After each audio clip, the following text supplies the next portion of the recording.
Target salute guys, आज हम करने जा रहे हैं क्लास 7 सिविक्स चैप्टर 1 का पार्ट 2 ऑन इक्वालिटी। ये यूनिट 1 के अंडर में आता है, इक्वालिटी इन इंडियन डेमोक्रेसी। पिछले पार्ट में जैसा कि आपको मालूम है, हमने काफी कुछ इस चैप्टर का बहुत अच्छे से कंप्लीट कर लिया था। आज हम स्टार्ट करने जा रहे हैं कि इंडियन कॉन्स्टिट्यूशन में इक्वालिटी की क्या पोजीशन है, उससे रिलेटेड क्या प्रोविजंस हैं। तो नीडलेस टू से आज का चैप्टर, आज का पार्ट भी बहुत ज्यादा इंपॉर्टेंट है, क्योंकि इसमें हम कवर करेंगे इंडियन कॉन्स्टिट्यूशन के बारे में। ठीक है, तो जो हमारा इंडियन कॉन्स्टिट्यूशन है वो रिकॉग्नाइज करता है कि हर इंसान बराबर है, एवरी पर्सन इज इक्वल। तो इसका मतलब every individual in the country including male and female persons from all caste, religions, tribes, educational and economic backgrounds are recognised as equal. लेकिन इसका ये मतलब नहीं है कि इनइक्वालिटी खत्म हो जाती है, बट हमको ये भी अप्रिशिएट करना पड़ेगा, इस बात को भी मानना पड़ेगा कि ये बहुत अच्छी बात है कि हम एक ऐसी कंट्री में रह रहे हैं जहाँ पे इक्वालिटी के प्रिंसिपल को इतनी वैल्यू दी गई है। आज से कई सालों पहले ये प्रिंसिपल इंडिया में एग्जिस्ट नहीं करता था। उस समय ऐसा कोई लॉ नहीं था जो लोगों को इनइक्वालिटी से, इल ट्रीटमेंट से बचा सके। आज ऐसे बहुत सारे लॉज हैं, तो this is a definite progress. ये बहुत ही अच्छी बात है, हमको इस बात को अप्रिशिएट करना चाहिए। सिर्फ कमियां निकालने से और बुराइयां निकालने से काम नहीं चलेगा। जो अच्छा हो रहा है उसकी भी तो तारीफ करिए। इसी बात पे अगर चैप्टर पसंद आ रहा है और चैप्टर अच्छा लग रहा है, आपकी मदद कर रहा है, तो सब्सक्राइब, लाइक, कमेंट और शेयर करके हमारी भी तारीफ कर दो यार। अभी हमने बात करी कि जो चीज अच्छी है उसको अप्रिशिएट करना चाहिए। अगर नहीं करोगे तो शायद उसकी वैल्यू खत्म हो जाएगी और फिर वो चीज आपको मिलना बंद हो जाएगी। तो टाइम मत वेस्ट करो। जिन्होंने नहीं किया है अभी सब्सक्राइब, लाइक, कमेंट करो, अपने दोस्तों के साथ ये वीडियो शेयर करो। आगे बढ़ते हैं और डिस्कस करते हैं एक बहुत ही इंपॉर्टेंट चीज, कॉन्स्टिट्यूशन में जो इक्वालिटी के प्रिंसिपल दिए हैं उसके बारे में बात करते हैं। कुछ प्रोविजंस है हमारे कॉन्स्टिट्यूशन में रिलेटेड टू इक्वालिटी, उनको समझ लेते हैं। पहला प्रोविजन तो आपको मालूम है, मैं इतनी बार बोल चुकी हूँ, that every person is equal before the law. इसका क्या मतलब है? इसका मतलब हर इंसान, चाहे वो कंट्री का प्रेसिडेंट हो या वो एक डोमेस्टिक वर्कर हो, जैसे कि कांता थे जिनकी स्टोरी हमने पढ़ी थी सबसे पहले, उन सबको सेम लॉ फॉलो करना पड़ेगा। जो लॉ प्रेसिडेंट के लिए अप्लाई होता है वही लॉ कांता के लिए भी अप्लाई होता है। ये मतलब होता है of the sentence every person is equal before the law. ठीक है, समझ में आ गया। सेकेंड होता है no person can be discriminated against on the basis of their religion, race, caste, place of birth और वेदर दे आर मेल और फीमेल। किसी भी क्राइटेरिया की बेसिस पे इंसान में आप डिस्क्रिमिनेट नहीं कर सकते। लॉ जो है वो भी डिस्क्रिमिनेट नहीं कर सकता और हम लोग भी नहीं कर सकते। थर्ड प्रोविजन है every person has access to all public places including playgrounds, hotels, shops and markets. जैसे पहले के टाइम में, बहुत पहले के टाइम में आपको याद होगा, जो ब्रिटिशर्स थे, जो अंग्रेज हम पे राज करते थे, वो भी लिखते थे इंडियंस नॉट अलाउड। तो कोई जगह ऐसी होगी जहाँ पे इंडियंस को जाना अलाउड नहीं, वो बाहर लिख देते थे। तो अब ऐसा कुछ भी नहीं हो सकता किसी के लिए। हर इंसान पब्लिक प्लेसेस में घूम सकता है। प्लेग्राउंड्स, होटल्स, शॉप्स, मार्केट्स, किसी के अगेंस्ट भी डिस्क्रिमिनेशन नहीं होगा। जो भी पब्लिकली अवेलेबल वेल्स हैं, रोड्स हैं, बेदिंग घाट्स हैं, जो पब्लिक स्पेसेस हैं, they will also be open to all. और फोर्थ प्रोविजन है अनटचेबिलिटी हैज बीन अबॉलिश्ड। बहुत पहले के टाइम में अनटचेबिलिटी प्रैक्टिस होती थी, जिसमें कुछ लोगों को माना जाता था कि ये अनटचेबल्स हैं, जिनको छुआ नहीं जा सकता। अब ऐसा कुछ भी नहीं है। ये एक लीगल ऑफेंस है, एक क्राइम है अगर आप अनटचेबिलिटी प्रैक्टिस करते हो। किसी भी इंसान को अनटचेबल नहीं माना जा सकता। तो ये प्रोविजंस कॉन्स्टिट्यूशन में दिए हुए हैं इक्वालिटी से रिलेटेड। लेकिन इनको हमारी कंट्री में इम्प्लीमेंट कैसे किया जाता है? ये तो प्रोविजंस है ना, लिखे हुए हैं, लेकिन इनको इम्प्लीमेंट कैसे करते हैं? गवर्नमेंट इनको दो वेज में इम्प्लीमेंट करती है। पहला, लॉज के थ्रू। ऑब्वियसली जो रूल्स एंड लॉज बनाए जाते हैं सोसाइटी के लिए, जिनको अगर आप नहीं फॉलो करोगे तो जेल में डाल दिया जाएगा या आपसे पेनल्टी चार्ज करी जाएगी। तो पहले हो गए लॉज, और दूसरा हो गया गवर्नमेंट प्रोग्राम्स और स्कीम्स जो डिसएडवांटेज कम्युनिटीज की हेल्प करती है। तो पहली चीज तो गवर्नमेंट लॉज बनाती है जो इन प्रोविजंस को सोसाइटी में लागू करते हैं, और दूसरी चीज गवर्नमेंट स्कीम्स निकालती है, गवर्नमेंट प्रोग्राम्स निकालती है, स्कीम्स निकालती है जो उन लोगों की मदद करती है जो किसी न किसी डिसएडवांटेज पे हो। ऐसे बहुत सारे लॉज हैं इंडिया में जो हर इंसान के राइट को प्रोटेक्ट करते हैं टू बी ट्रीटेड इक्वली। इसी तरह की एक स्कीम की हम बात करें तो बहुत ही अच्छी स्कीम गवर्नमेंट ने इंट्रोड्यूस करी थी, the mid day meal scheme. ये स्कीम क्या होती है? पता नहीं आपने इसका नाम पहले सुना होगा या नहीं सुना होगा, लेकिन ये बहुत ही अच्छी स्कीम है। मिड डे मील स्कीम बोलते हैं इसको। इसका मतलब होता है जितने भी गवर्नमेंट एलिमेंट्री स्कूल्स हैं वहां पे बच्चों को लंच कराया जाएगा। जो भी बच्चे स्कूल पढ़ने आएंगे उनको वहां पे प्रॉपर कुक्ड लंच मिलेगा। इंडिया का सबसे पहला स्टेट जिसने ये स्कीम इंट्रोड्यूस करी थी वो था तमिलनाडु। और फिर 2001 की जो गवर्नमेंट थी और जो सुप्रीम कोर्ट था, इन लोगों ने मिलकर काम किया और कहा कि सारे स्टेट्स को ये स्कीम अपने अंदर इनकॉर्पोरेट करनी होगी विद इन 6 मंथ्स। इस प्रोग्राम से बहुत सारे फायदे हुए, बहुत सारे इसके पॉजिटिव इफेक्ट्स थे। पहले क्या होता था बात समझो, क्योंकि जो लोग पुअर होते थे वो प्रेफर करते थे कि उनके बच्चे उनके साथ जाके काम करें, कुछ पैसे कमाएं, rather than going to school. ठीक है, लेकिन अब यहाँ पे क्योंकि बच्चों को खाना मिल रहा था तो उनको लगा चलो ठीक है, पेट तो भर जाएगा, इसलिए स्कूल जाओ क्योंकि तुम्हें खाना भी मिल पाएगा। दूसरा पॉजिटिव इफेक्ट है कि इसकी वजह से बहुत सारे लोग अपने बच्चों को स्कूल भेजने लग गए। बहुत सारे बच्चे स्कूल्स में एडमिशन लेने लग गए, स्कूल्स को रेगुलरली अटेंड करने लग गए। टीचर्स ने ये भी रिपोर्ट किया कि पहले क्या होता था, बच्चे जो थे वो लंच के नाम पे घर जाते थे और फिर लंच के बाद वापस नहीं आते थे स्कूल। लेकिन अब क्योंकि घर जाने का सिस्टम ही हट गया, आपको स्कूल में ही लंच मिल रहा है, तो बच्चे अब पूरा दिन का स्कूल अटेंड करते हैं, उनकी अटेंडेंस इंप्रूव हो गई है। एक और फायदा इससे ये हुआ है कि पहले जो बच्चों की मम्मियां थी वो भी काम करने जाती थी, लेकिन उनको बीच में घर आना पड़ता था अपने बच्चों को खाना देने के लिए। लेकिन अब क्योंकि बच्चे स्कूल में खाना खा रहे हैं तो जो मम्मियां हैं उनको अपना काम बीच में नहीं रोकना पड़ता। इससे एक और बेनिफिट ये हुआ है कि अगर कुछ इंटीरियर की जगह पे, कुछ गांव में, बहुत ही डीप रीजन्स में अभी भी अगर कास्ट प्रैक्टिस होता हो तो वहां पे ये जो कास्ट के प्रेजुडिसेस हैं इसको कम करने में हेल्प किया है, क्योंकि सारे बच्चे साथ में बैठ के खाना खा रहे हैं तो किसी को इतना मतलब नहीं है कि कौन किस कास्ट का है। जो दलित वुमेन है उनको एम्प्लॉय किया गया है खाना बनाने के लिए। और इस स्कीम से सबसे बड़ा फायदा एक और ये भी हुआ है कि पहले जो बच्चे पढ़ाई में कंसंट्रेट नहीं कर पाते थे क्योंकि उनको भूख लग रही होती थी, अब उनको पेट भर खाना मिल रहा है and now they can better focus on their studies. अब ऑब्वियसली जो स्कूल्स हैं उनको और इम्प्रूव करने की जरूरत है। अभी भी बहुत सारे ऐसे बड़े बड़े स्कूल्स हैं जो बहुत ही अच्छे हैं और बाकी स्कूल्स उनको मैच नहीं कर पाते, तो ऑब्वियसली इम्प्रूवमेंट की जगह बहुत है और हम होप करते हैं कि आगे फ्यूचर में ये स्कूल्स जो हैं वो भी और इम्प्रूव करेंगे और हर इंसान को एक इक्वल एजुकेशन मिल पाएगी। अगर आप देखो तो हम भी तो यही काम कर रहे हैं, हम आपको ये लेक्चर्स प्रोवाइड कर रहे हैं जिससे कोई भी पूरी कंट्री में, चाहे वो कहीं पे भी हो, उसको हमारे पास आने की जरूरत नहीं है, वो कहीं से भी इन लेक्चर्स को एक्सेस कर सकता है और एक अच्छी एजुकेशन पा सकता है।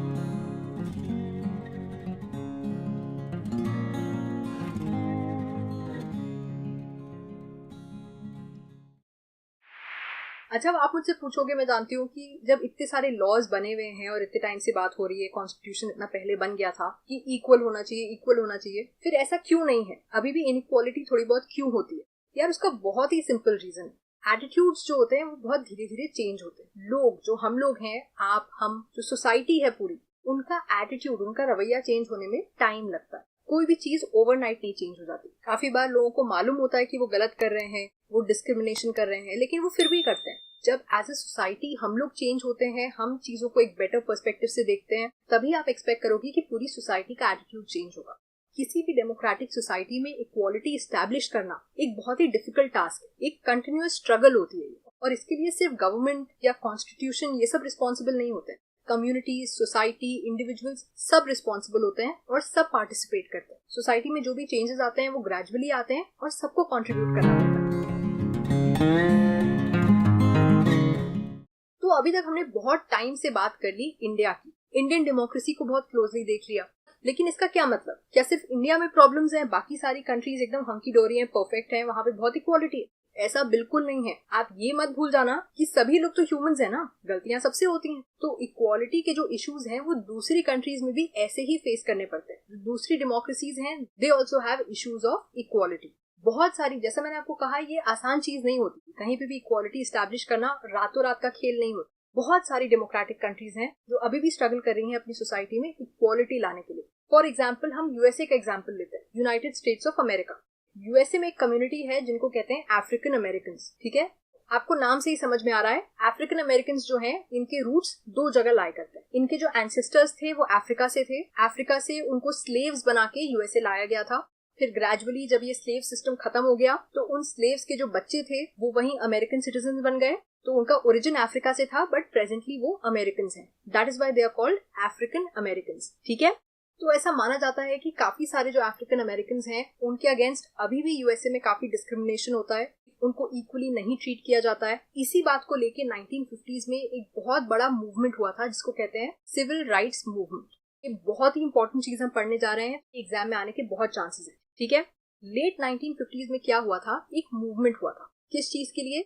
अफ्रीकन अमेरिकन को इक्वल राइट्स देने के लिए। उसके पहले तो सिचुएशन बहुत ही ज्यादा खराब थी, उनको बहुत ही अनइक्वली ट्रीट किया जाता था और लॉ के सामने भी उनको इक्वल राइट्स नहीं दिए जाते थे। मतलब जो लॉ था, जो गवर्नमेंट थी, जो कॉन्स्टिट्यूशन था, वो भी अफ्रीकन अमेरिकन को इक्वल लॉज और राइट्स नहीं देता था। इसका एक छोटा सा एग्जाम्पल लेते हैं। उस समय ऐसा रूल था कि अगर कोई भी अफ्रीकन अमेरिकन बस से ट्रैवल कर रहा है तो या तो उसको बस के एकदम पीछे वाले हिस्से में बैठना होगा, या फिर अगर वो बैठे हुए हैं और कोई व्हाइट पर्सन आ जाता है जो मतलब अफ्रीकन अमेरिकन नहीं है, जो व्हाइट ओरिजिन का है, वो आ जाता है और उसको बैठने का मन है तो अफ्रीकन अमेरिकन को उठ के अपनी सीट उनको देनी होगी। ये 1950 से पहले का रूल था। फिर एक बार क्या हुआ, एक इंसिडेंट हुआ क्या था, एक अफ्रीकन अमेरिकन लेडी थी जिनका नाम था रोजा पार्क्स। वो 1913 में पैदा हुई थी और 2005 में उनकी डेथ हुई थी। रोजा पार्क्स जो है वो काम करके वापस घर लौट रही थी और बहुत ज्यादा थक गई थी। बहुत ही लॉन्ग टायरिंग डे था उनका और वो बस में ट्रैवल कर रही थी और तभी एक व्हाइट मैन आए और उन्होंने कहा कि मेरे को ये सीट दो। ठीक है,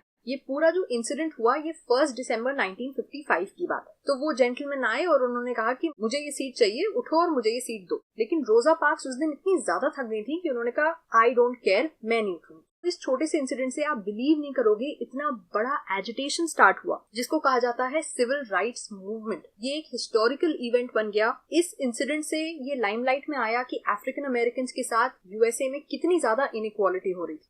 इस पे बहुत ज्यादा एजिटेशन किया लोगों ने, अपना डिसअप्रूवल दिखाया।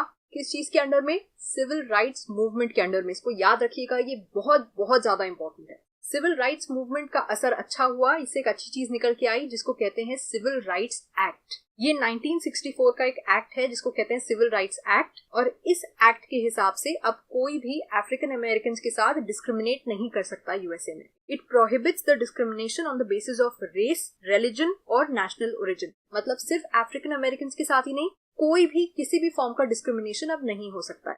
इस एक्ट में और भी बहुत सारे प्रोविजंस हैं, जैसे कि अब अफ्रीकन अमेरिकन स्टूडेंट्स उसी स्कूल में जा सकते हैं जिसमें व्हाइट स्टूडेंट्स जाते हैं। पहले क्या होता था, उनके लिए अलग स्कूल्स बनाए जाते थे and they could not go to school together with the white students. लेकिन अब ऐसा कुछ नहीं है, हर बच्चा किसी भी स्कूल में जा सकता है। There are no restrictions. तो ऐसे बहुत सारे नए नए प्रोविजंस ऐड किए गए थे इस एक्ट के अंडर में। लेकिन सैड रियलिटी ये है, अभी भी काफी लोगों का ये मानना है कि इन सब के बाद भी अभी भी अफ्रीकन अमेरिकन के साथ यूएसए में इनइक्वालिटी होती है। मैक्सिमम जो पुअर लोग हैं यूएसए में वो अफ्रीकन अमेरिकन हैं। उनके जो बच्चे हैं वो मोस्टली गवर्नमेंट स्कूल्स अटेंड करते हैं और जो व्हाइट स्टूडेंट्स हैं उनमें से काफी सारे बच्चे प्राइवेट स्कूल्स अटेंड करते हैं या फिर ऐसे गवर्नमेंट स्कूल्स भी अटेंड करते हैं जहाँ पे फैसिलिटीज ज्यादा अच्छी हैं। तो इससे हमें आइडिया लग रहा है कि इनइक्वालिटी जो है वो पूरे वर्ल्ड में देखी जाती है। ऑब्वियसली सब ह्यूमंस हैं।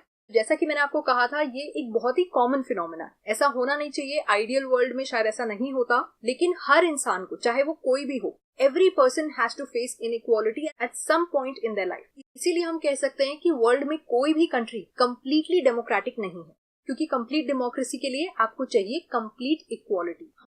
हमारे इंडियन कॉन्स्टिट्यूशन का एक आर्टिकल है, आर्टिकल 15। ये एक्सट्रीमली इंपॉर्टेंट है, इसको मार्क कर लीजिए, याद रखिएगा, ये एग्जाम में जरूर पूछे जाने वाला है। आर्टिकल 15 इतना इंपॉर्टेंट क्यों है अब आप पूछोगे।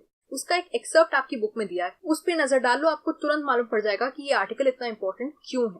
इस आर्टिकल के अंडर में आता है prohibition of discrimination on the grounds of religion, race, caste, sex और प्लेस ऑफ बर्थ। मतलब किसी भी क्राइटेरिया, किसी भी बेसिस पे डिस्क्रिमिनेशन प्रोहिबिटेड है इंडिया में, मना है। ये चीज ये आर्टिकल बोलती है हमारे इंडियन कॉन्स्टिट्यूशन में।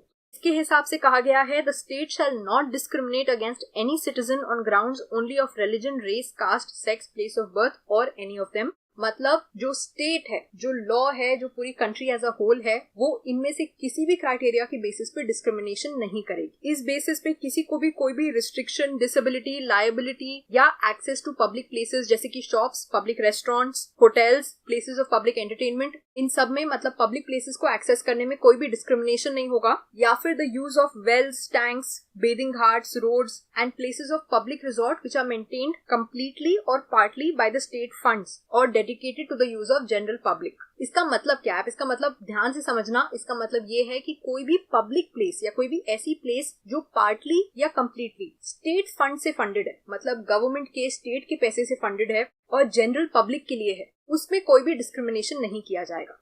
Everyone and anyone can go to these places, access these places। तो इस पूरे चैप्टर से हमको क्या आइडिया लगा? एक बेसिक आइडिया लगा कि इक्वालिटी बहुत ज्यादा इंपॉर्टेंट है डेमोक्रेसी में, लेकिन काफी बार ऐसे इंस्टेंसेस होते हैं जिसमें इक्वालिटी हो सकता है ना प्रैक्टिस हो पाए कंप्लीटली। तो उसकी जो स्ट्रगल है कि हम एक कंप्लीटली इक्वल सोसाइटी बना पाए, वो अभी भी ऑन है। उसकी तरफ हम सबको काम करना चाहिए जिससे हम एक इक्वल सोसाइटी में रह पाए। इसी के साथ हमने चैप्टर पूरी तरह से कंप्लीट कर लिया है। आई होप आपको इसमें मजा आया होगा, चैप्टर अच्छे से समझ में आ गया होगा।